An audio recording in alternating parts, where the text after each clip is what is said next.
ადამიანის მდგომარეობა სიცოცხლესა და სიკვდილს შორის. ყველაზე ამოუხსნელი და ყველაზე შიშისმომგვრელი ფენომენი. კომა. მედიცინაში ასე უწოდებენ უგონო მდგომარეობას, რომელიც ტვინის ფუნქციათა მოშლის შედეგია. ძოლბერძნულად კომა ღრმაძილს ნიშნავს. თანამედროვე განმარტებით ეს არის უმაღლესი ხარისხის ნერვული სისტემის დაზიანება. მახასიათებელი სიმპტომებია გონებისა და რეფლექსების დაკარგვა. ამ მდგომარეობას სხვადასხვა შემთხვევები იწვევს. კომა ძილი ნამდვილად არ არის. ეს არის ძალიან სერიოზული სამედიცინო მდგომარეობა, რომელიც საჭიროებს გადაუდებელ სამედიცინო დახმარებას და დეფინიცია, როგორც ასეთი კომის არის ცნობიერების ღრმა შეცვლა დიდი ხნის განმავლობაში, რამდენიმე საათიდან, რამდენიმე კვირის მანძილზეც და შესაძლოა მეტიც. კომას აქვს საკმაოდ მრავალი მიზეზი. შესაძლებელია კომა განვითარდეს ცენტრალური ნერვული სისტემის ინფექციების შემდეგ, შესაძლოა განვითარდეს თავის ტვინის სისხლის მიმოქცევის მწვავე მოშლის, თავის ტვინის სიმსივნური პროცესების, ასევე ეპილეფსიური გულყრების შემდეგ, შეიძლება იყოს ალკოჰოლური ინტოქსიკაციის ფონზე და ძალიან ბევრი მიზეზია. მაგრამ რაც მთავარია, პირველივე წუთებში უნდა გაკეთდეს სისხლის ტესტები, უნდა გაკეთდეს ტოქსიკოლოგიური კვლევა, აუცილებლად სკრინინგი შარდის, რომ ეს პირველი შესაძლო მიზეზები სწრაფოდ გაირკვეს. რაც უფრო ხანგრძლივდება ეს ცნობიერების დათრგუნვა, აი ამას მოყვება უკვე სამომავლოდ, რომც ადამიანი გამოვიდეს ამ კომატოზური მდგომარეობიდან, უნარ შეზღუდულობა სხვადასხვა ხარისხის. ამდენად რაც მალე ირკვევა მიზეზი და რაც უფრო ხანმოკლეა ეს ცნობიერების დათრგუნვა, მით უფრო ნაკლებია უნარ შეზღუდულობის ხარისხი. კომის შემთხვევაში თითქოს მართლა მძინარე მოგეჩვენებათ ადამიანი და ალბათ ამიტომაც დაარქვეს ესე კომა, რაც ღრმაძილს ნიშნავს, არის თვალდახუჭული, მაგრამ გარემო სტიმულზე პრაქტიკულად არ რეაგირებს, ან რეაგირებს ძალიან სუსტად. იგულისხმება სინათლის გამღიზიანებელი, ბგერითი გამღიზიანებელი, ტკივილით გაღიზიანება, ყველაფერზე ამაზე პრაქტიკულად არ ხდება რეაქცია, ან ძალიან სუსტია და სწორედ ამის მიხედვით ხდება შეფასება ცნობიერების დათრგუნვის ხარისხის. ასე რომ კომის მდგომარეობაში შეუძლებელი ადამიანი გამოვაფხიზლოთ. აი ამიტომაც არის ეს ძალიან მძიმე მდგომარეობა. ეს ბოლომდე ასე ვთქვათ, რომ გამორკვეული იყოს, ესე არ არის. იმიტომ რომ ამბობენ, თუმცა ეხა ნამდვილად სარწმუნოა არის თუ არა, იმიტომ რომ როგორც გითხარით, კომატოზურ მდგომარეობაში ძირითადად გარემო სტიმულზე ძალიან სუსტია რეაქცია. ამდენად აღქმა იმ გარემო სტიმულების ნაკლებად ხდება. თუმცა ალბათ, როდესაც არ არის ძალიან ღრმა ხარისხის ცნობიერების დათრგუნვა, რაღაც დონეზე ეს სტიმულები აღიქმება და შეიძლება ეს იყოს, რომ მეხსიერებაში მას დარჩეს რაღაც ესეთი ფრაგმენტები. უამრავი ისტორია არსებობს იმის შესახებ, თუ რას აკეთებდნენ ადამიანები კომიდან გამოსვლის შემდეგ. სწორედ ამ ისტორიებმა მთელი მსოფლიო აალაპარაკა. როცა პატარა ლეილაკი კომაში ჩავარდა, ექიმები მის ოჯახს გადარჩენის იმედს ვერ აძლევდნენ, მაგრამ ის 5 დღის შემდეგ კომიდან გამოვიდა. პირველი რაც მან გააკეთა, აბას რეპერტუარიდან სიმღერა მამა მია დაიწყო. 3 წლის გოგონამ კი, რომელიც დიდი ხანი იმყოფებოდა კომაში, გამოფხიზლების შემდეგ სიგარეტი და ალკოჰოლი მოითხოვა.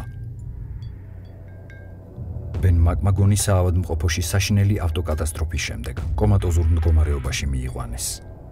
იგი გონს მხოლოდ 1 კვირის შემდეგ მოეგო. ვერც ერთ სიტყვას ვერ იხსენებდა მშობლიურ ენაზე და ჩინურად საუბრობდა. 13 წლის ხორვატ გოგონას სანდრა რალიქს უცნაური რამ დაემართა. კომაში ჩავარდნამდე ის მშობლიურ ენაზე, ხორვატიულზე საუბრობდა. 24 საათის ხანგრძლივობის კომის შემდეგ გამოღვიძებისას კი სრულიად სხვა ენაზე, გერმანულად ამეტყველდა. რაც შეეხება ხორვატიულს, ის მისთვის უცხო ენა გახდა. სანდრას მშობლების თქმით, გერმანული სწავლა მას სკოლაში ახალი დაწყებული ჰქონდა. ამიტომ გაუგებარია ასე უცბად როგორ ისწავლა, ან მშობლიური ენა რატომ დაავიწყდა. ერთხელ მთელ მსოფლიოს მოედო ისტორია იმის შესახებ, როგორ მოიკლა თავი 70 წლის იტალიელმა პენსიონერმა. მან იმედი დაკარგა, რომ მისი საყვარელი მეუღლე 4 თვიანი კომის მდგომარეობიდან გამოვიდოდა. სწორედ მისი გარდაცვალების მომენტში ქალმა თვალი გაახილა და პირველი რაც მან გააკეთა, ქმარი მოიკითხა.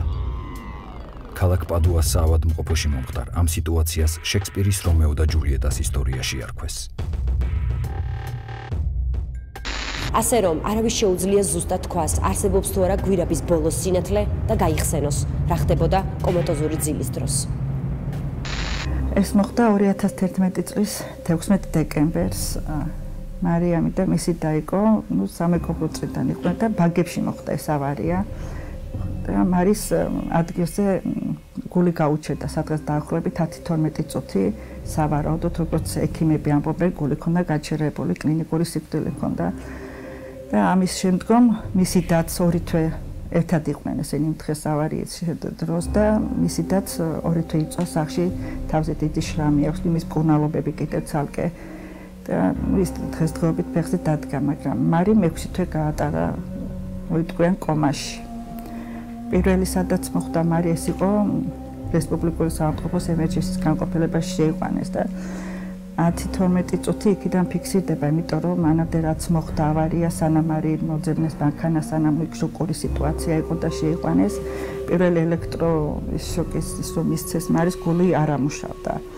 მერე მეორე ის რომ მისცეს ელექტროშოკი, მეორეჯერ უკვე წამოიღო ცოტა და უფრისნებით ნენელა ასე მით უმეტეს წუთი წამს გეუბნებიან სტაბილურად მძიმე, არავინ არ კონტაქტზე არ შემოდის, იმიტომ რომ არავინ იმედს არ გვაძლევდა.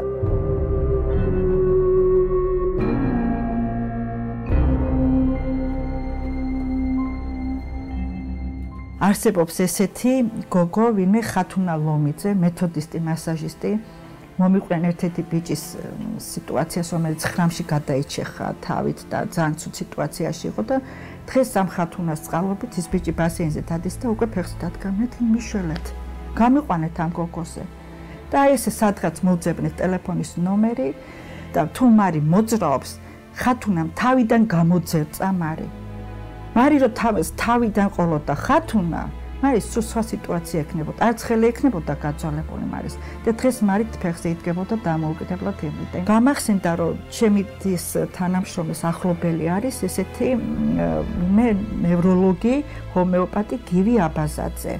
დავუკავშირდით და უკვე გივი ჩავთეთ. მეთო მადლობა გივი აბაზაძეს. იმისთვის აბსოლუტურად დღემდე ისე მუშაობს ჩემში თან უანგაროდ. არც ერთი თეთრი ჩვენგან გივი აბაზაძეს არ აუღია. აბსოლუტურად უანგაროდ მუშაობს ჩემში თან და მარი გიждდება გივისზე. გივის ჩართულობიდან ზუსტად 1-2 კვირაში მარი პირველი სიტყვა რაც იტყო და თქვა, ჩემმა დამკითხა, მარი ქრისტე აღსდგა, იმიტომ რომ აღდგომის დღეები იყო და ჩემი ფშილი უყურეთ ჭიშმარიტად. და ეს იყო შოკი ოჯახში. პირველი სიტყვა მარისი რაც იყო, ეს იყო ჭეშმარიტად წელიწად ნახევრის თავზე. კომის მდგომარეობა ბოლომდე არ არის შესწავლილი, მაგრამ არსებობს თეორია, რომელიც ამტკიცებს, რომ კომატოზურ მდგომარეობაში ადამიანი იმყოფება ორ სამყაროს შორის და თვითონ ირჩევს დაბრუნდეს თუ არა დედამიწაზე.